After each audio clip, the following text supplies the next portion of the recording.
gratidão, né, pela sua disponibilidade de estar aqui falando para a gente. Vai falar sobre familiares e desafios no lar. É um ótimo tema, né?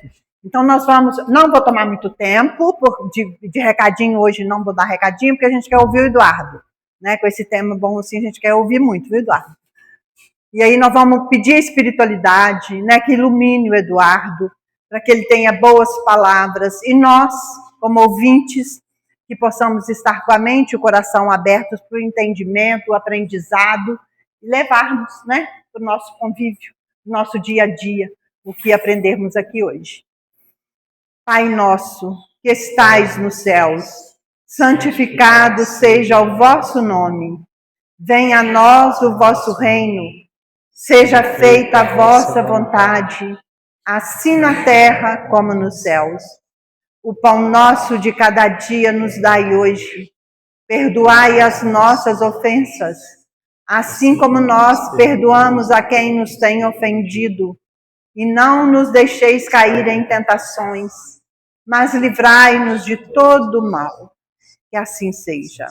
Que assim seja. Fique à vontade. Bom, muito boa noite para vocês. Primeiramente, agradecer mais uma vez o convite, estar aqui. É um lugar assim, que eu me sinto muito à vontade, muito bem recebido. E eu trouxe um assunto para a gente poder conversar, para trazer para vocês aqui. Eu sempre gosto de fazer o seguinte: pega um assunto que a gente estuda, né, no dia a dia, tanto no Evangelho, nas obras, e trazer também para o nosso dia a dia. Eu acho que isso é importante para a gente poder conseguir fazer essa conexão e até um certo entendimento também. E hoje eu trouxe o tema laços familiares, entendendo os desafios do lar. Eu acredito que seja um tema que todos nós passamos por isso, né, os desafios do lar. Alguns níveis mais difíceis, né, outros menos, mas todos nós não deixamos de passar por esses desafios. Por isso a escolha do tema. E eu trouxe duas perguntas aqui para a gente poder refletir. Seria muita pretensão minha falar que a gente sai daqui com a resposta pronta e tudo, mas são perguntas que durante a apresentação, e eu acredito também que durante os nossos dias, é importante essa reflexão. A primeira seria: por que algumas relações parecem prova constantes?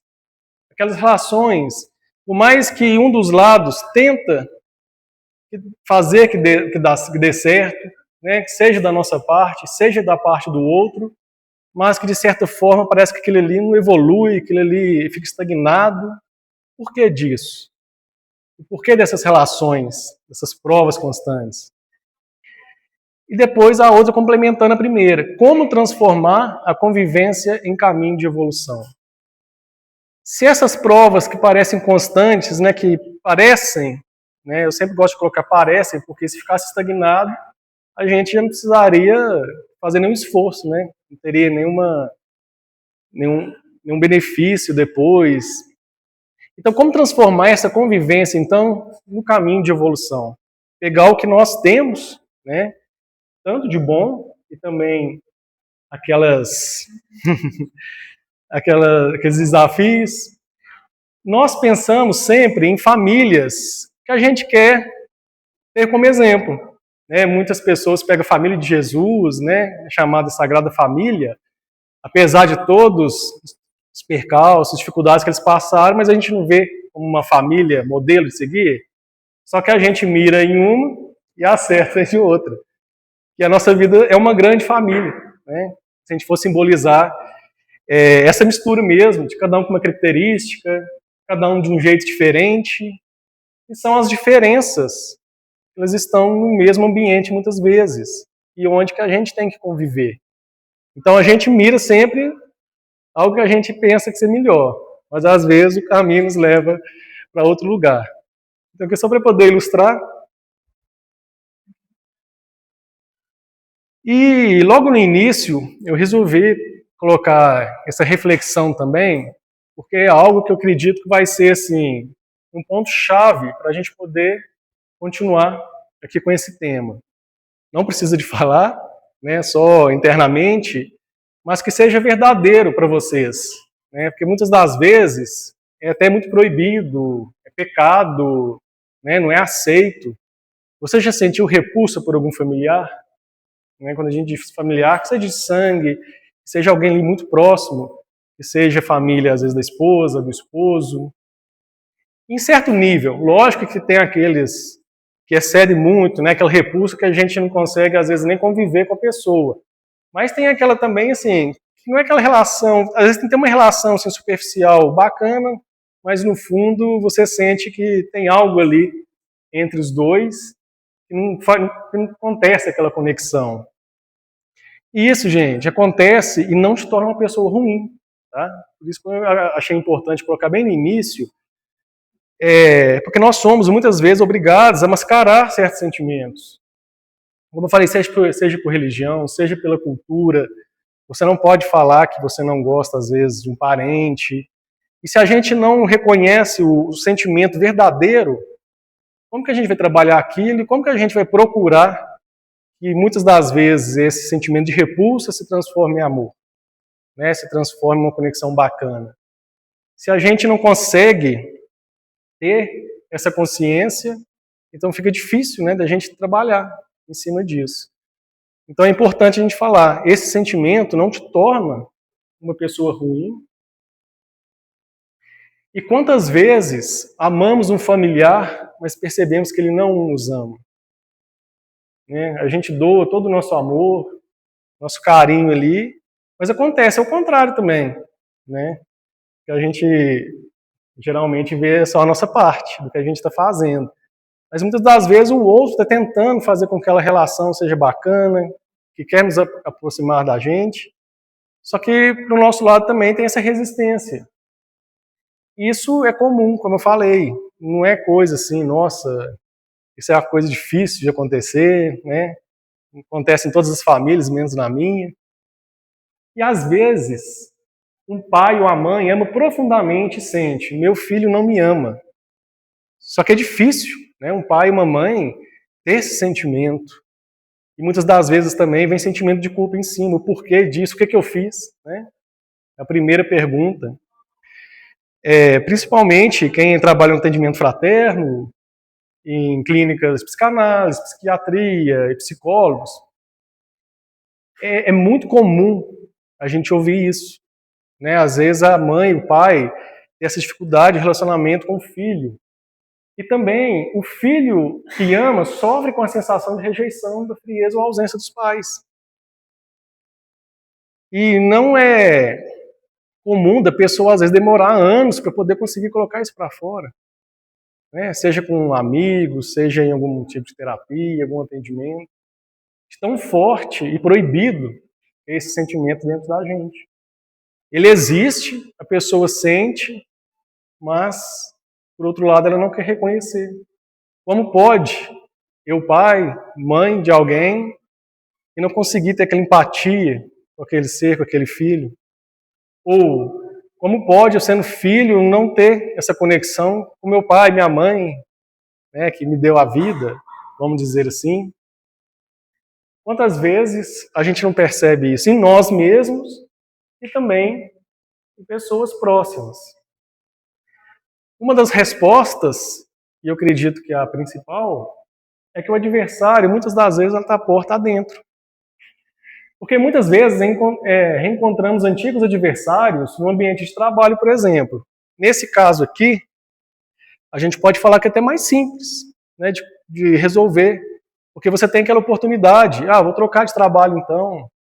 Se o grupo que eu estou frequentando não estou conseguindo me adaptar, troca de grupo, né, que seja de estudo, de oração. Então, dessa forma, é mais fácil da gente lidar. Agora, quando esse adversário está dentro de casa, literalmente, não tem para onde correr, não tem como trocar de família, como ela diz a Vanja. Né? A gente vai ver um pouquinho mais para frente, mas que o desafio maior é quando esse reencontro acontece portas adentro. O passado tem força, a frieza ou repulsa, né, que a gente estava falando, essa questão da repulsa, de hoje, são um eco de conflitos de tempos e tempos atrás. Então aqui a gente já começa a ter uma noção de uma visão mais ampliada. não somente uma visão dessa vida, dessa existência atual. Para o materialista é muito fácil esse entendimento de que a vida começa aqui e termina aqui e pronto.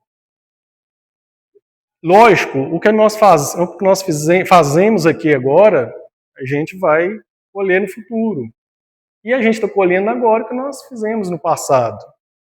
Então, todos esses nossos desafetos, essas relações difíceis, ela não é por acaso. Por que seria... uns dão tão certo, outros às vezes com uma relação com tanta dificuldade?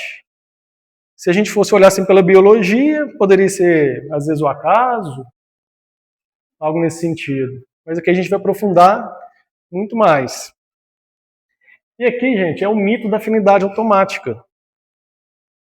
Passa essa impressão para a gente, desde pequeno, que só o fato de eu ter nascido naquela família, automaticamente eu já tenho afinidade com todos, eu tenho que ter essa afinidade com todos. E dizer que você tem afinidade com todo mundo da sua família é um equívoco. Eu coloquei a palavra equívoco aqui até para poder ficar mais bonitinho.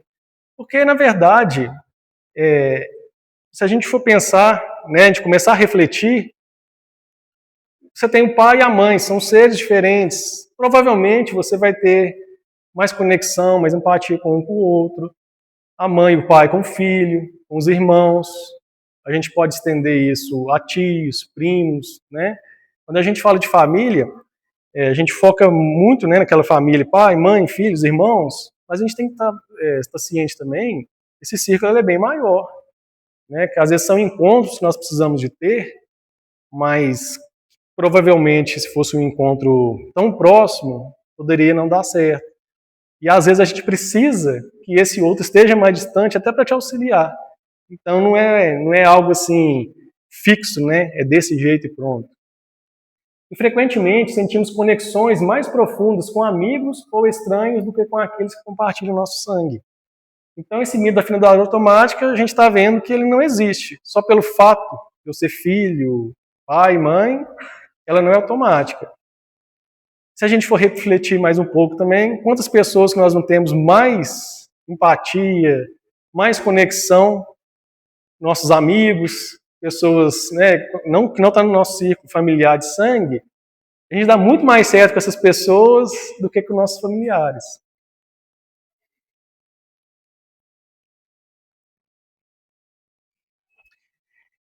E seria o reencontro de antigos adversários. O passado ele tem força, e aquele parente difícil pode ser, na verdade, um antigo desafeto que retornou para um reajuste necessário. Por que necessário? Não tem como a gente evoluir, seja em qualquer área da vida. Vamos pensar na nossa existência atual. Se você reparar que tudo que a gente vai deixando para depois, vai ficando ali para resolver, aquele ali vai te segurando, a gente não consegue ir para frente, seja no trabalho, seja no estudo. Enquanto você não desembola aquele nó ali e solta, não flui as coisas. Por quê? A gente está preso naquele problema, a gente não resolve, ele ali fica mentalmente ali, e às vezes até, né, materialmente, fisicamente também.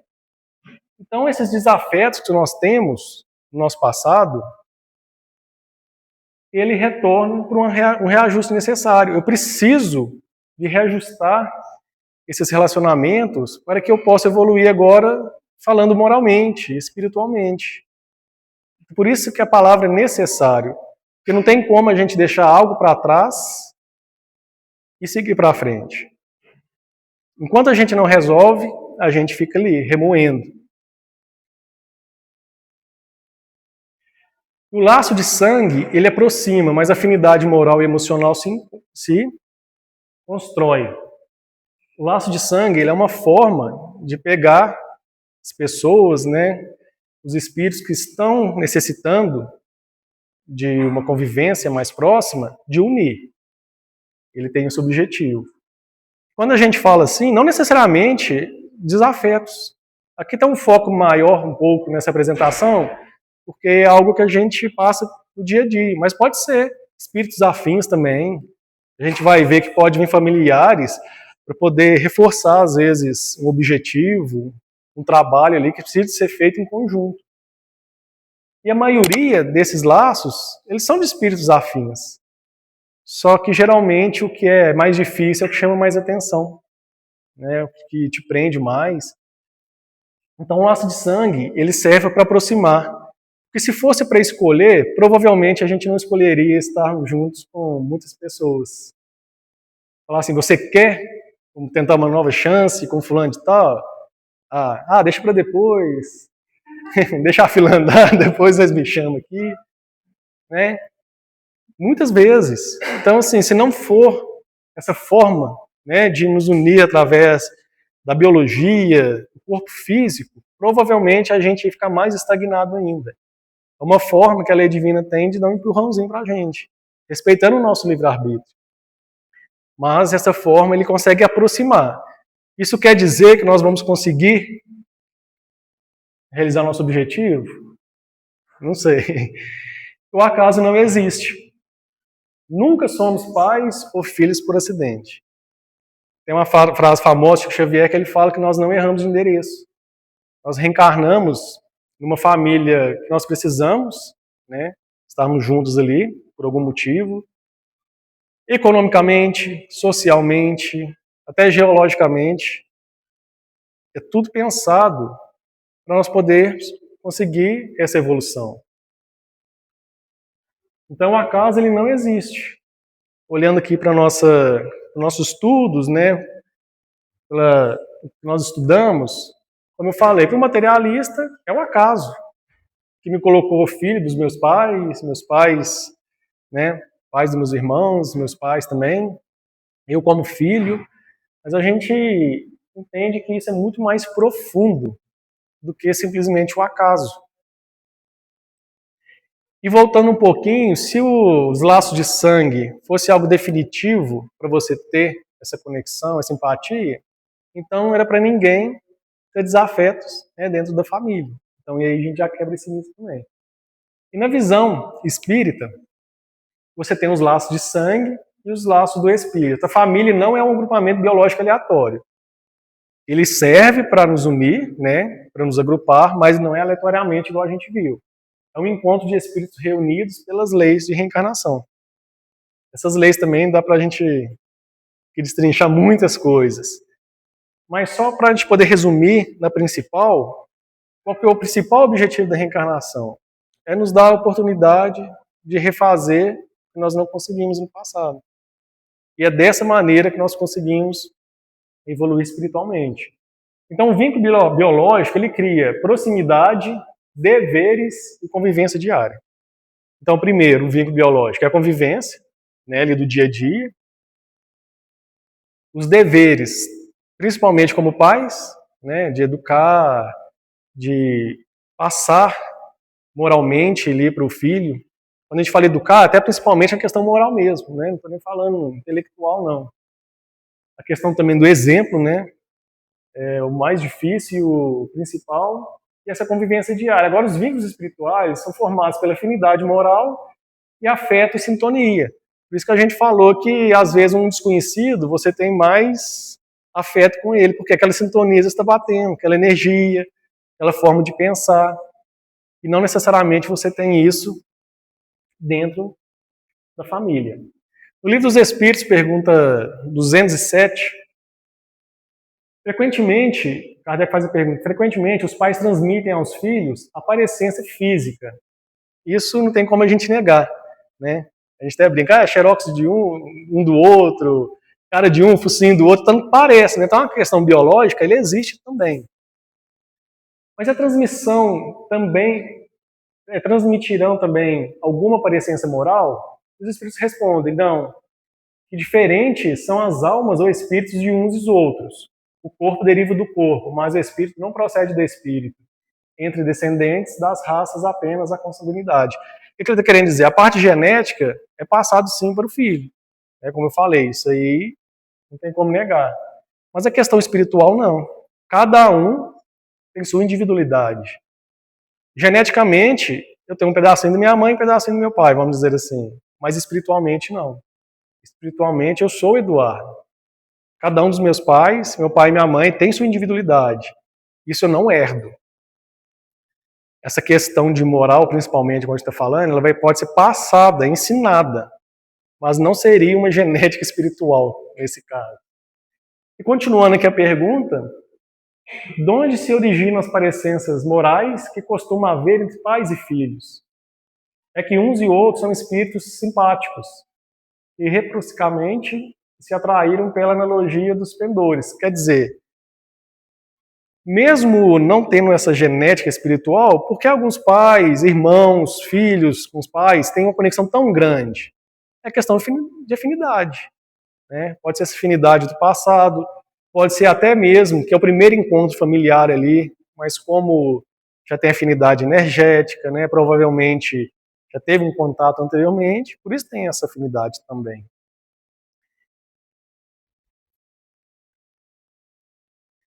Então a gente pode, para simplificar, dividir em, vamos dizer assim, 3 objetivos quando nós reencarnamos junto a uma família. O primeiro, que eu acabei de falar, é a afinidade, quando espíritos se estimam e se fortalecem. Um precisa do outro para se fortalecer, para poder auxiliar em algum trabalho, algum objetivo que vier. Porque, lógico, cada um tem um objetivo aqui a ser cumprido individualmente, mas coletivamente também a gente tem muitos. Né? Se unir para poder ir atrás de um objetivo. Então, esse é um deles. O outro é o compromisso, que é a necessidade de reparar faltas passadas. Então, por exemplo, se eu tivesse ido algoz com outra pessoa no passado, pode ser que hoje eu venha para poder auxiliá-lo e tentar, de alguma forma, reparar o erro que foi feito. Então, por isso, essas pessoas difíceis nas nossas vidas, elas é um alerta que a gente precisa de estar ali atento. Opa, por que essa convivência? O porquê dessa dificuldade? E o terceiro é a missão. Um espírito com mais recursos auxilia os outros. Esse é interessante porque eu refleti sobre essa questão e encontrei algumas pessoas no meu círculo familiar e até mesmo pessoas conhecidas. É aquela pessoa que vem, reencarna, ela pega só pepino para resolver. É só problema. E consegue. Um problema atrás do outro, ela vai conseguindo, passando. Na hora que tudo normaliza, fica tranquilo, o que acontece? Ela desencarna. Pode ser, nesse sentido, que ela tinha muito mais recursos do que a gente, e veio assim, para dar um auxílio, para poder deixar assim mais ou menos organizado, né? E é muitos casos que a gente for pensar, fala assim, nossa, a pessoa é tão boa, morreu cedo. Aí depois que está tudo tranquilo, já passou por todas as dificuldades, aí vem aquela questão, né? Não, mas por que aquela pessoa que é tão ruim, ela vive mais? Deus é tão injusto, tirou uma pessoa boa daqui, né? Esse é um assunto também bem bacana de a gente conversar, né? Sobre a justiça divina, né? A justiça divina ela é muito diferente dessa que a gente pensa que é. Porque essa pessoa tão boa foi morrer cedo, né? Tão repentinamente. Então nós temos nosso passado, que nós podemos falar que é o nosso débito, né, nesse caso. Nós fomos acumulando débitos. E nós temos um planejamento espiritual antes de voltar. Tem espíritos, na maioria dos casos, eles conseguem participar desse planejamento. E alguns não. Mas de toda maneira é planejado. Porque da mesma forma que a pessoa está aqui encarnada com perturbações mentais, ela desencarna e provavelmente ela vai continuar dessa maneira lá. Por isso que ela precisa do auxílio dos espíritos superiores, amigos ali que estão ali na tarefa de ajudar nesse planejamento espiritual. Então, toda maneira existe esse planejamento. E veio a reencarnação. E a reencarnação é como oportunidade. Que é a principal lei da reencarnação. É oportunidade. Agora, será que essa oportunidade ela é sempre boa? A gente vai ver daqui a pouquinho. E sempre vai voltando esse ciclo. Até a gente aprender. Ele vai se repetindo. Então a gente pode dividir a nossa existência, essas relações, seja relações tranquilas, seja relações difíceis, em provas e expiações. Provas, a gente pode dizer que é o treino. Será que eu aprendi mesmo o que eu tenho que fazer, o meu objetivo aqui, é igual a prova, né? Quando a gente faz na escola, a gente estuda, depois é para fazer a prova, para saber se você aprendeu mesmo. Então, nas provas, nós temos as experiências desafiadoras para testar e fortalecer nossas virtudes. Toda vez que você tiver contato com um relacionamento difícil, principalmente dentro da família, qual virtude que eu preciso fortalecer? Quanto mais paciência a gente pede, mais vai aparecer situações difíceis para poder treinar a nossa paciência. Porque a gente fala, oh Deus, me dê paciência, aí a gente quer que ele faz assim, aí você vira um santo. Você quer paciência? Então toma. Toma distraído, né? Então, você quer? Então vamos treinar a paciência sua. E começa a colocar os desafios na nossa frente. Então, as provas, elas olham para o futuro, para o crescimento, né? Deixa eu ver aqui se eu aprendi, os desafios. Então, eu vou fortalecer as minhas virtudes, testando essas experiências desafiadoras. Agora, a gente tem as expiações. As expiações seria a troca de papel, né? Vamos dizer assim, para a gente resumir. Então, por exemplo, se eu fui algoz, eu tenho que experimentar o papel de vítima para poder até entender o que eu fiz, né? Porque às vezes a gente tem que passar por certas situações para a gente poder entender. Porque falar é muito bonito, né? Falar de certas situações, às vezes de dificuldades que você não passou. Mas e quando você passa? Eu acredito que o valor que nós damos é muito maior.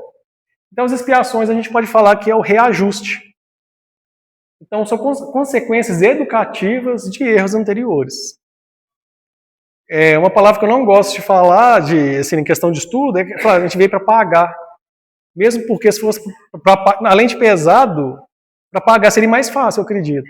Quer dizer, eu paguei aquilo ali, eu fiz e pronto. Agora, reajustar é mais difícil, porque é muito mais profundo, né? Então, as expiações, elas olham para o passado, quer dizer, no sentido de reparação. Não quer dizer que é para ficar preso no passado, mas é para olhar o que foi feito, para a gente conseguir, ou pelo menos, com a nossa vontade ali, de realizar. Então, filhos e pais diferentes, missões diferentes. A gente tem, então, questão de afinidade e impermeabilidade. Então, você tem filhos, pais, né, na família, a gente pode colocar como um todo, avós, netos, tios, sobrinhos. A questão de afinidade e impermeabilidade. O que seria afinidade? É quando você, né, tem aquela conexão bacana com o familiar, fica mais fácil da gente entender. A impermeabilidade é quando você tem um bloqueio por alguma das partes. É impermeável, você não consegue entranhar.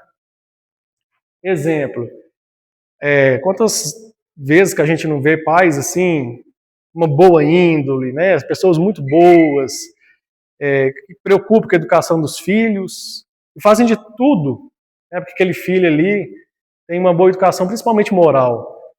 Mas o filho ele não consegue receber isso, é impermeável, ele bloqueia. E ao contrário também, quantos pais que a gente vê, né, de certa forma, assim, que não preocupam os filhos, meio que abandonam, mas os filhos têm aquela conexão, tenta de toda maneira, mas os pais também conseguem bloquear esse sentimento. Então você tem tantas afinidades e permeabilidades. Em questão de pais diferentes e filhos, missões diferentes, que é um outro assunto também bem interessante, que a gente tem noção de que a justiça trata todo mundo igual. Só que se a gente for pensar um pouquinho mais profundamente, justiça é tratar a pessoa da maneira que ela precisa. Eu não digo nem diferente, porque diferente pode ser de qualquer maneira. Então a gente precisa de tratar as pessoas da maneira que elas precisam. Então, num lar, a partir de 2 irmãos, você pode ter certeza que cada um vai ter uma necessidade diferente. Por isso esse olhar, né, individual, não é aquela coisa automática, meu filho eu vou tratar igual, questão de educação, moral, mas às vezes precisa ser diferente um com o outro ali. E a mesma coisa de pais com filhos, né? E assim a gente vem.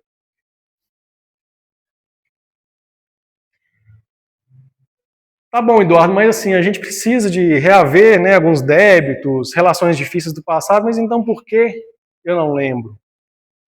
E são pessoas, principalmente, né, eu converso com muitas pessoas, falando, não, eu sou muito simpático, o espiritismo, né, as filosofias reencarnacionistas, só que é uma coisa assim, se eu já tive uma convivência e eu não lembro, então eu posso falar que não existe. É algo ali já concreto para a pessoa. E realmente, eu acredito que assim, quando a gente não entende muito bem, é algo ali que bloqueia mesmo, essa questão de entender, né? Dentro de várias situações, de vários motivos, o que a gente tem é aquilo que a gente falou no início. Se fosse para você conviver com alguém difícil, que você sabe que você fez com ele, ou vice-versa, a gente aceitaria? Só que tem esse véu do esquecimento, né, que nós temos, que pela justiça de Deus nos faz esquecer. Porque se a gente não consegue viver com tantos erros que a gente comete nessa existência, né, a gente já fica sentindo culpado e tudo. Agora imagina se a gente fosse pegar isso para trás. Só que o Emmanuel, através de Chico Xavier, ele falava o seguinte: basta levantar um pedacinho do véu que cobre o passado, para a gente poder entender todas essas dificuldades nossas. Se víssemos o passado das dívidas e os erros cometidos com aquele espírito, imploraríamos para ter aquele filho, mesmo que ele dê trabalho emocional ou físico. Aceitamos o filho difícil como uma oportunidade de resgate mútuo. Tem uma passagem no livro da Ivone Pereira, Memórias do Suicida. O livro é muito interessante, que fala muito sobre reencarnação. E no livro conta uma passagem que tinha um casal que eles não tinham filhos. E no desdobramento, durante o sono, eles foram para o plano espiritual e lá foi pedido a eles receber um espírito. E no caso específico lá seria um espírito suicida, que estava muito perturbado, porque eles sabiam que ia dar trabalho, isso no desdobramento. Aí eles falaram, não, de jeito nenhum, nossa vida está muito boa, né? Vamos deixar do jeito que está. Aí diz, né, na passagem na psicografia, que apareceu uma tela na frente deles e começou a aparecer cenas do passado dos dois. Eles imploraram na hora para receber esse filho. Porque quando levanta o véu e a gente tem consciência, só um pouquinho, né, ali só dá uma espiadinha do que a gente fez, aí a gente muda totalmente de ideia, é o que Emmanuel está falando aqui. Então, a partir do momento que a gente tem consciência, e muitas vezes a gente tem essa consciência, um desdobramento, quando nós estamos no plano espiritual, é lá que a gente vê a verdade, né?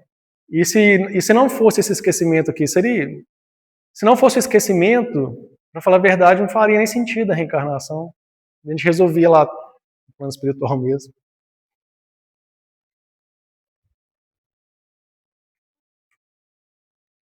Então, só para poder fechar essa parte aqui, porque na pergunta 392, né, do Livro dos Espíritos, por que perde o espírito encarnado a lembrança de seu passado? Não pode um homem nem deve saber tudo. Sem o véu que lhe oculta certas coisas, ficaria ofuscado, como quem sem transição saísse do escuro para o claro. Esquecido de seu passado, ele é mais senhor de si. Né, nós temos, vamos dizer assim, é mais verdadeiro, porque aceitar também por aceitar, por obrigação, moralmente, o que a gente está aprendendo? O papel dos pais, oferecer o corpo físico, né, o primeiro, biologicamente, eles oferecem o corpo, a genética ali, a educação, exemplo, mas o espírito que habita aquele corpo tem sua própria trajetória e bagagem.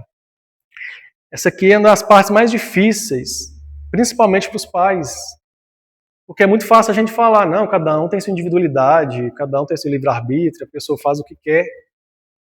Só que é difícil para um pai, por exemplo, ver que o filho às vezes está indo para um caminho ali que não seja ideal.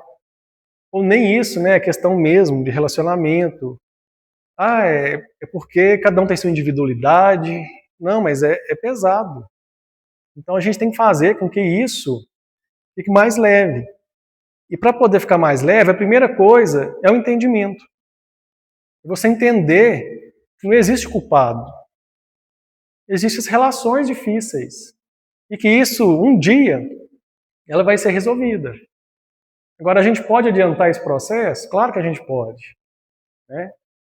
Não existe receita, mas a gente vai ver assim, que algumas coisas a gente consegue minimizar.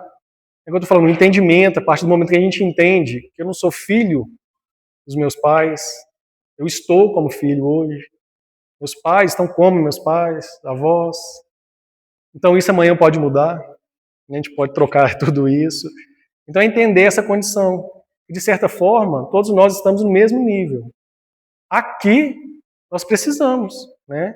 Que alguém nos receba, que alguém nos acolhe, nos auxilie a crescer. E principalmente, eu até vou deixar isso para uma outra apresentação, quem sabe numa próxima oportunidade trazer, como que funcionam esses períodos, né? Da nossa infância, adolescência, adulto, idoso.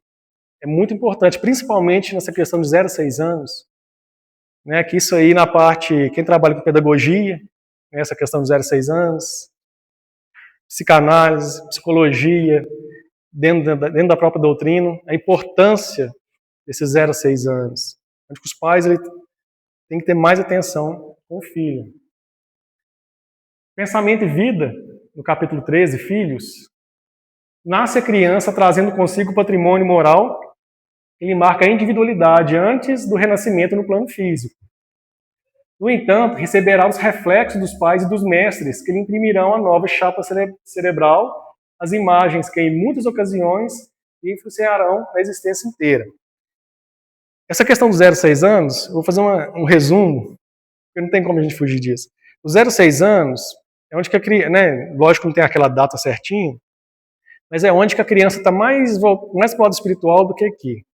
Ela está mais conectada com o mundo espiritual do que aqui. Então é onde que ela vai receber as novas informações, né, através dos pais, educadores, através dos responsáveis. Então ela vai receber essa informação. Então vamos colocar ali dos 6, 7, 8 anos até a adolescência.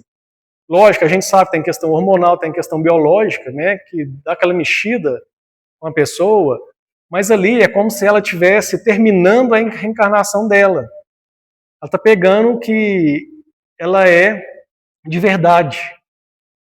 E nisso que ela pega aquelas informações que ela aprendeu na primeira infância, junto com qual é a essência dela, também tem esse choque. Peraí, mas eu vim com um pensamento, eu vim com uma bagagem, só que eu aprendi outra coisa. Aí tem aquela questão também dessa confusão. E na vida adulta é onde que ele toma a decisão ali, na parte da adolescência, qual que ele vai seguir, se ele vai continuar aquela essência dele, ou se ele vai adicionar, né, aqueles novos aprendizados. Não é que ele vai esquecer, não vai perder a sua bagagem, mas ele vai adicionar ou não aquelas novas informações.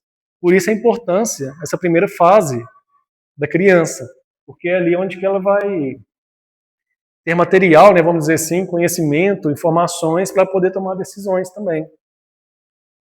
E se a gente tivesse como ilustrar, né, essa questão da anatomia do conflito, como que seria?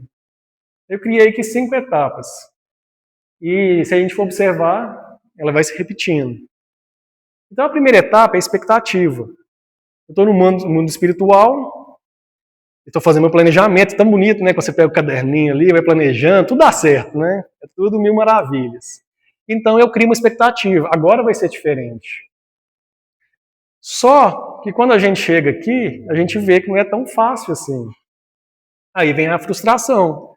De novo ele fez isso, de novo ele fez aquilo. Quando a pessoa já está com conhecimento, autoconhecimento um pouquinho mais elevado, por que que eu fiz isso de novo, né? A gente tem que olhar para a gente também, a gente só terceirizar a culpa. Aí vem a reação, né? Então você teve a expectativa, aí ela foi quebrada pela frustração e a reação. Aí vem grito, ironia, silêncio. Eu coloquei em modo figurativo aqui, mas aqui vem a violência mesmo, né? Vem a ironia de abandonar o outro, de ignorar o outro. Silêncio, às vezes a pessoa sofre ali, né? Ela não tem nenhuma reação nem outra, mas ela fica sofrendo. E vem a mágoa, ninguém me respeita, ninguém gosta de mim. O que acontece? O padrão retorna. Esse padrão de relacionamento, ele vai retornar, então ele vai ficar nesse ciclo. O que eu preciso fazer para poder quebrar um pouco isso? Isso internamente, eu, Eduardo, eu acredito que é expectativa.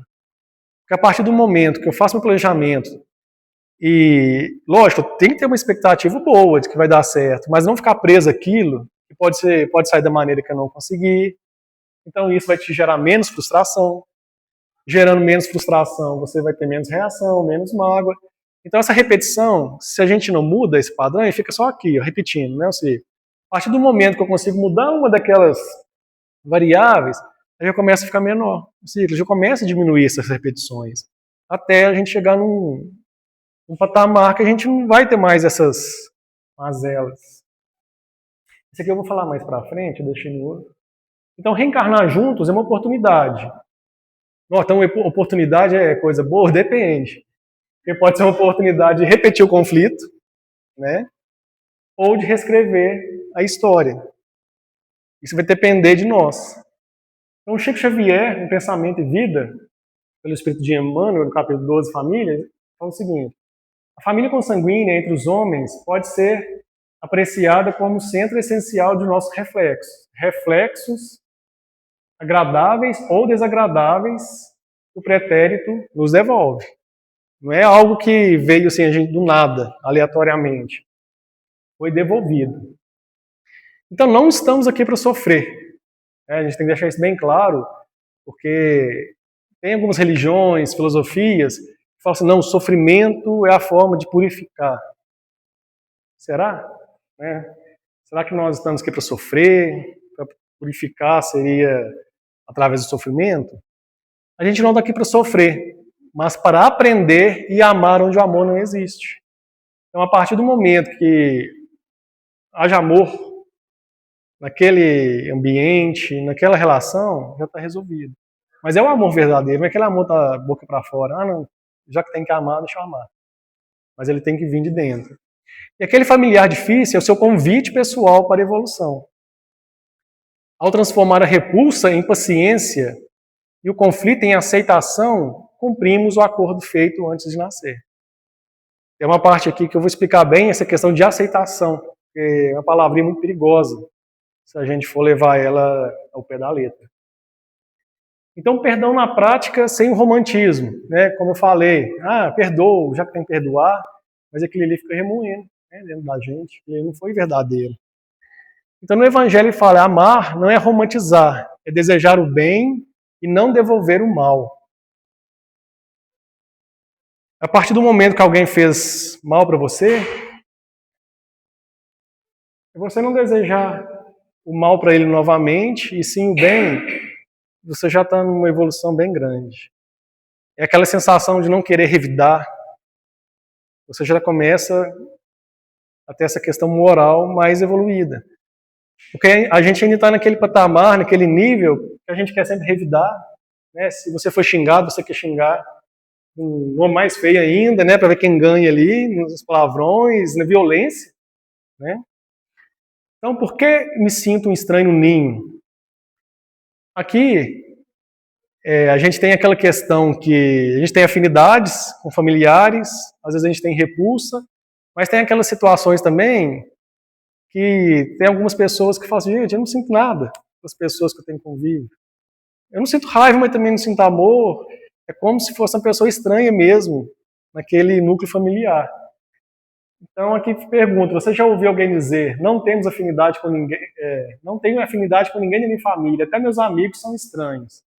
E aqui mostra que a reencarnação não serve só para reparar com pessoas específicas. Muitas vezes o essencial é o tipo de experiência e receber certos valores, aprender limites, desenvolver virtudes, enfrentar tentações e amadurecer emocionalmente. Então, às vezes, a gente já saturou aquele ambiente, a gente não tem mais necessidade, ou a gente não está conseguindo evoluir com aquelas pessoas. Então, às vezes, é necessário, né, a gente ir para um outro lugar. E sempre gosto de exemplos do dia a dia. Muitas pessoas, às vezes, mudam até de país, porque falam assim, eu não me sinto bem, sabe? E assim, é desde pequeno, né? Algo assim que, às vezes, você visita outro lugar e tem uma afinidade com o lugar, né?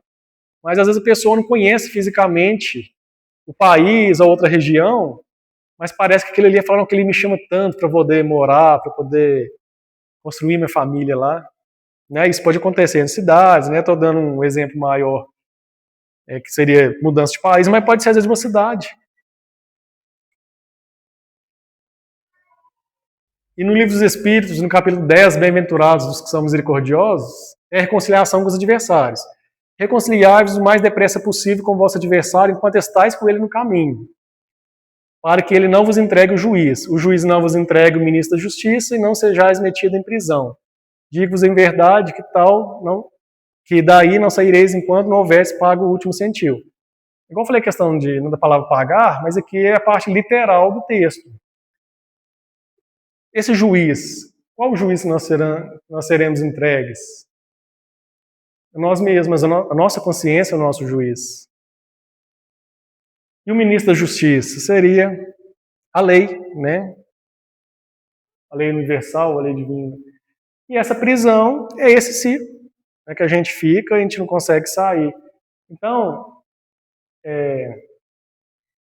reconciliados com o vosso adversário e aproveite que ele está no seu caminho, porque você só pode reconciliar aqui, junto com ele. E não houvesse pago, né? Essa questão é de reaver, né? Aí já vai... Então a gente tem os filhos do coração, filhos da vida, a gente fala muito do filho biológico, né? Mas quantos filhos que a vida nos dá? Eu particularmente eu não tenho filhos, mas a quantidade de sobrinhos, afilhados então, que a vida me deu, que a gente possa ali, o que a gente puder fazer para contribuir, né? Receber esses filhos do coração também, é muito importante.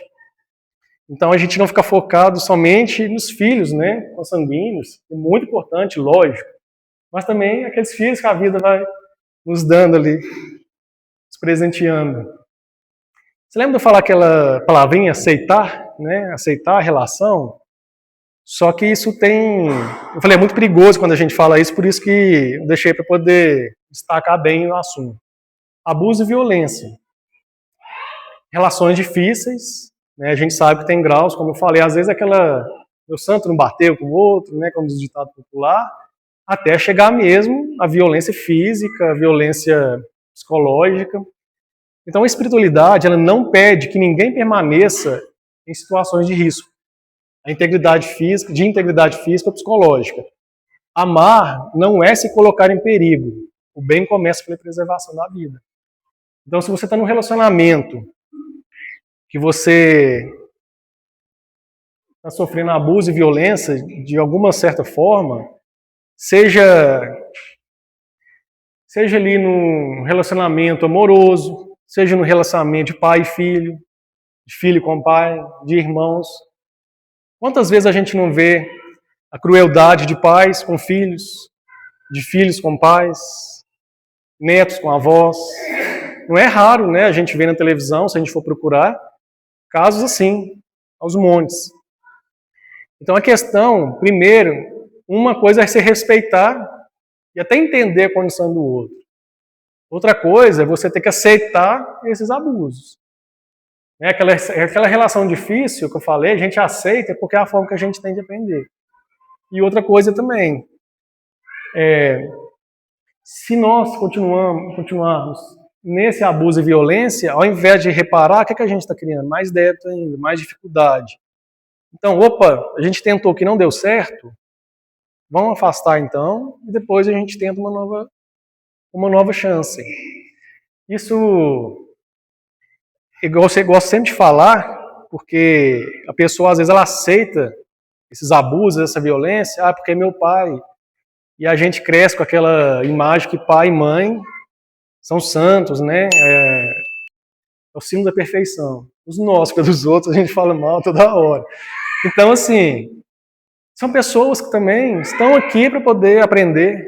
Então, tem suas virtudes, sim, mas também tem seus erros. Como a gente tem as virtudes, nós temos os nossos erros.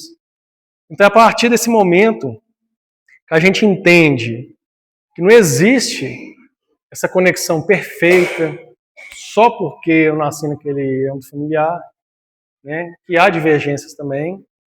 A partir do momento que eu aprendo isso, que eu começo a refletir mais, eu começo a deixar mais leve, menos culpa.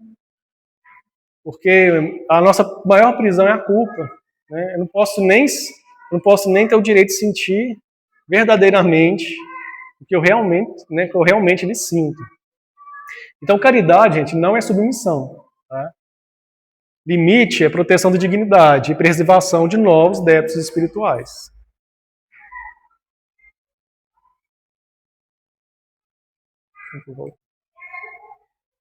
Para a gente começar a entrar aqui na parte final, o Eduardo falou só de problema, só de coisa ruim praticamente.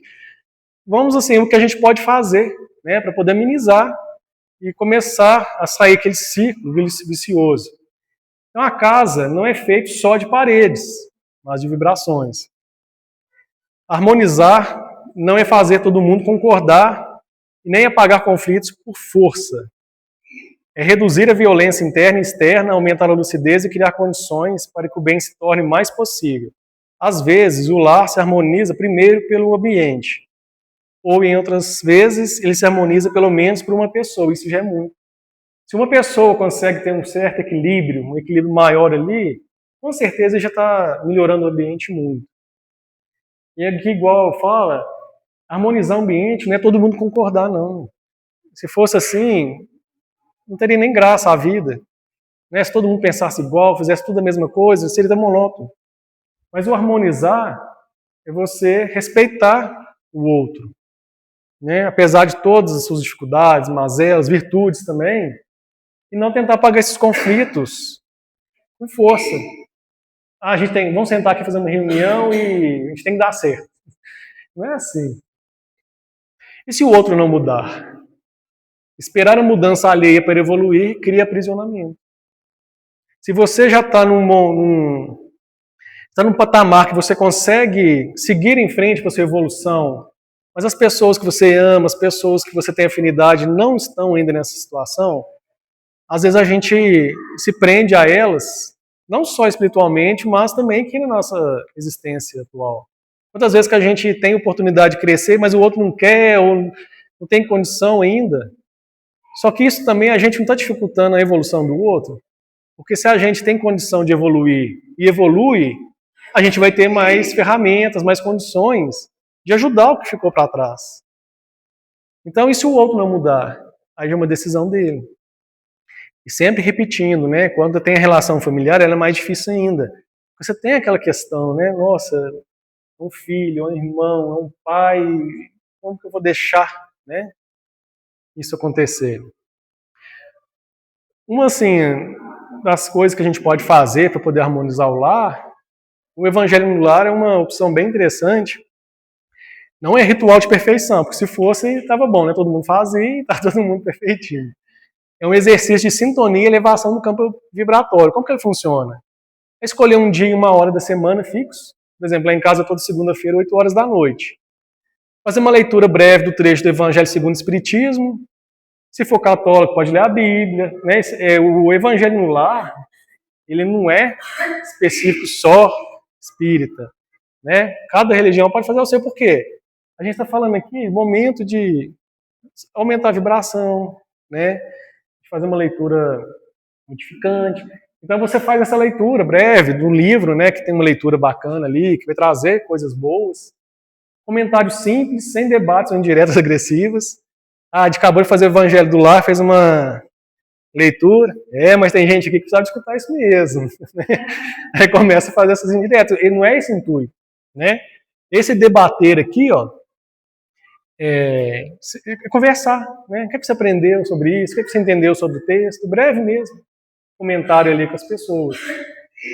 As vibrações, né? Prece pela família, pelo lar. E o principal de tudo, a simplicidade. O efeito vem da constância, não da complexidade. Não é querer falar palavras bonitas, pegar um texto difícil, que a gente precisa até do GPT para a gente poder traduzir o que está sendo falado. Não. É questão mesmo que vem do coração, que vem que a pessoa está sentindo. É ser verdadeiro, é ser simples, é ser direto. Então, Valdo Vieira, pelo Espírito de André Luiz, na Conduta Espírita, no capítulo 5 do nosso lar, ele fala: quem cultiva o evangelho em casa, faz a própria casa um templo de Cristo. Lembrando que o templo está dentro da gente. Né? Não é a casa espírita, não é a igreja. E aqui eu trouxe, não sei se vai dar tempo de contar os casos, mas principalmente do José Amaral. Eu acredito que a maioria de vocês deve ter, né, pelo menos ouvido falar nele. Uma das pessoas que me trouxe para o Espiritismo, assim, pela sua simplicidade de falar. Eu vou contar um caso dele específico, que é com a mãe dele. Então, até uma palestra dele no YouTube, então, assim, até bem interessante. Eu não lembro qual palestra que é. Eu já vi tantas dele, eu não lembro o nome, mas resumindo. Ele conta que ele sempre teve uma convivência difícil com a mãe dele. E aquela convivência difícil, a mãe dele era muito difícil de conviver, era só reclamar e tudo. Só que ele não podia sentir nada, nenhum sentimento ruim, porque era a mãe dele, né? Então ele tinha que amar, tinha que aceitar, então daquela forma lá. Só que um dia, né, através, ele foi estudando, autoconhecimento e tudo, ele observou que ele não gostava da mãe dele. E ele se deu o direito de falar, eu não gosto da minha mãe.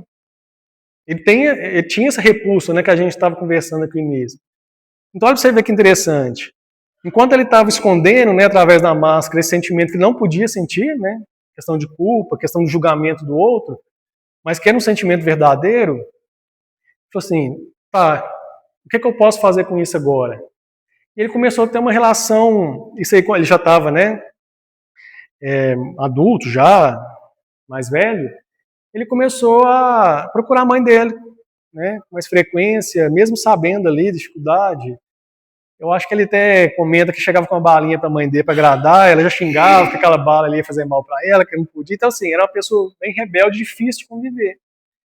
E ele chegou ao ponto de não conseguir olhar nos olhos dela. Então, ele conversava com a mãe dele, olhando, tipo assim, por cima da cabeça dela. Porque ele falou que não conseguia ter essa conexão.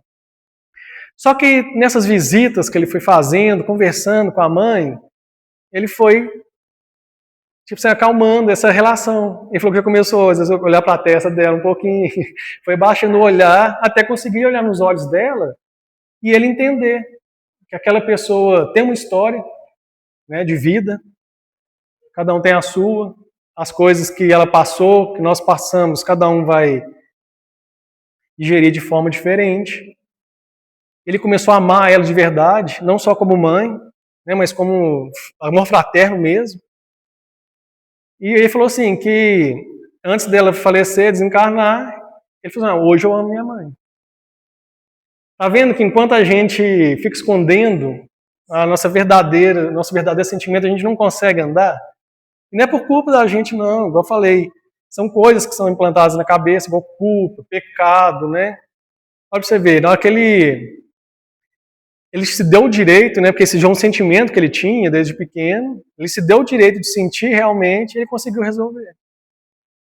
Então, assim, essa parte, essa convivência com a mãe dele, provavelmente já foi resolvido, pelo menos da parte dele. Igual a gente viu, se o outro não quiser caminhar, se não quiser evoluir, aí é da outra pessoa, né? Ele fez a parte dele. Os outros casos, acho que eu vou ficar apertado aqui para contar. Tem algum probleminha passar uns 2, 3 minutinhos? Então vamos lá. É a questão do Divaldo Franco, aqui a gente poder ilustrar as relações difíceis de família, né? A gente viu a questão de mãe e filha aqui com o José Amaral. Divaldo Franco, numa das palestras, umas milhares de palestras que ele tem, ele conta o caso de que um casal era muito materialista, só trabalhava para ganhar dinheiro, para poder comprar, ter as coisas, e o filho deles nasceu vegetando já, né, desde que nasceu. Então eles tiveram que montar um quarto de hospital na casa deles e ficar por conta desse filho. Só que eles não entendiam o porquê. Né, com a cabeça mais materialista, nossa, eu faço tudo, né? Ali, por que aconteceu isso comigo? Eles procuraram o Divaldo Franco, e o Divaldo Franco falou, ó, vou levar para a reunião mediúnica, né? Caso tenha alguma comunicação, aí vocês vêm cá outro dia que conversa. O que era, né, o objetivo desse filho vindo dessa maneira? Era para tentar salvar a reencarnação do casal. Por quê? Eles largaram a questão material e focou só no filho. Né? Aquele amor de pai e de mãe. Então, para você ver, esse filho veio com uma missão de auxiliar os pais. Tá vendo que quando a gente fala em relações, não necessariamente pode ser só relações mesmo de convivência, mas pode ser uma relação difícil, às vezes até de cuidado que você tem que ter com o outro. Né? Um parente ou uma pessoa que aparece para você assim, de repente, às vezes do nada, né? você tem que decidir alguma coisa, então não é por acaso, né, como a gente viu lá. É uma forma meio que de tentar salvar a reencarnação do casal. Eles poderiam escolher também, falar, vamos continuar a nossa vida, a gente dá para adoção, a gente abandona. Né? Aí dependia deles também, não é algo que é obrigado, né? As oportunidades vão aparecendo. Aí eu falei oportunidade, na outra palestra que eu falei, não sei se foi em outra casa. Eu falei assim, ó, toda vez que vocês verem um parente difícil de convivência, lembre de mim e vê na testa dele escrito assim, oportunidade. Ao invés da gente achar ruim, a gente vê como uma oportunidade. Qual virtude que eu estou precisando de fortalecer? Então, logo que a gente vê, até brinca, a sogra, aquele cunhado chato, o rótulo de oportunidade na testa dele. É uma oportunidade para a gente, né? Então, assim, dependendo do que a gente faz com esse relacionamento, pode ser que às vezes o déficit aumente, ou às vezes eu vou deixar para depois, né? Por que não aproveitar agora? E do Chico Xavier, né, dentro de vários casos também que ele tem, tem um caso, acho que esse é até famoso, muitas pessoas vão conhecer, de uma mãe também que tinha um filho ali vegetando. Esses exemplos que a gente dá, gente, não é por causa disso, não, são milhares de casos. Né? Não, então quer dizer que eu conheço alguém nessa situação, não é isso, não. É mostrar justamente essa diversidade que pode acontecer. A justiça divina, na verdade, né? Porque também é outro assunto muito interessante, que eu gosto muito de falar, é sobre a questão de justiça. Ah, mas por que, se Deus é tão justo, né, vem aquela pergunta, por que foi assim? Tinha um rapaz na cama também, e a mãe dele assim, cuidando e tudo. E perguntou ao Chico, né, procurou o Chico foi até na casa dessa pessoa, e Emmanuel, na hora lá, comunicou com o Chico assim, é porque nesse espírito já suicidou 5 vezes, se não me engano, nas últimas reencarnações, 5 vezes seguidas. Então, dessa vez, ele precisou de vir mais limitado ao corpo e alguém que desse amor para ele. Porque dessa forma, ele não teria, né, como cometer o suicídio novamente, e por outro lado, ele começava a receber o amor, né, aos poucos ali. Então, você vê que esses 3 casos aqui, né, estão aí para a gente poder estudar, tem nas palestras, são casos completamente diferentes, mas sempre no intuito de resolver algo ali que ficou para trás, né, que ficou para se resolver. E para finalizar, para a gente poder sair aqui com um pouquinho mais de reflexão, eu trouxe essa frase aqui. O acaso não trouxe você até aqui. A família não é um fardo eterno, mas uma oportunidade temporária de cura. Nosso objetivo é encontrar no final de tudo aquilo que nos acorrentou durante tanto tempo, o que não deveria fazer parte da nossa vida. Ao aceitar, perdoar e educar, transformemos a dor em liberdade. Obrigado.